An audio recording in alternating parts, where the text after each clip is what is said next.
और हकीकी आज़ादी लॉन्ग मार्च के शुरा का हौसला और अज़म देखने से ताल्लुक़ रखता है। शुरा का कहना है कि यह अजीम मार्च मुल्क में इनकलाब की नवीद साबित होगा। लोगों का मजीद क्या कहना है, आइए आपको दिखाते हैं। जब तक खान साहब हमें नहीं कहेंगे इंशाल्लाह हम चलते रहेंगे। हमारे जो हौसले हैं वो पस्त नहीं हुए, हमारे जो हौसले हैं वो बुलंद हुए हैं। हकीकी आज़ादी मार्च खान साहब की उमंगों के मुताबिक, इस कौम की उमंगों के मुताबिक पूरा होगा।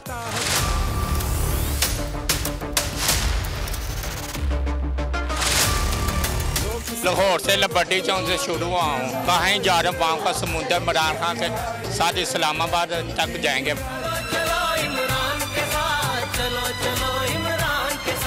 हम जो है कराची से आए यहाँ पे खान साहब को सपोर्ट करने के लिए। खान साहब के लिए हमारी जान भी हाजिर रहेगी। हम जिला डेरा गाजी खान से इमरान खान की कॉल पर लबैक कहते हुए आए हैं और कल भी हम गुजरांवाला में थे। आपने रात इधर स्टे किया है और इंशाल्लाह ताला हम जो है अभी खान के काफिले के साथ जेलम की तरफ निकलेंगे। अगर आपको ये वीडियो पसंद आई तो लाइक पर क्लिक कीजिए।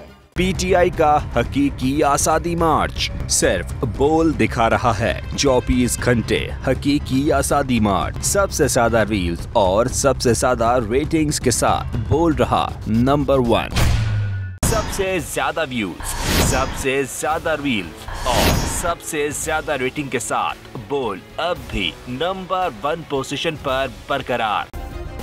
सब्सक्राइब करें और बेल दबाएं ताकि कोई खबर रह न जाए।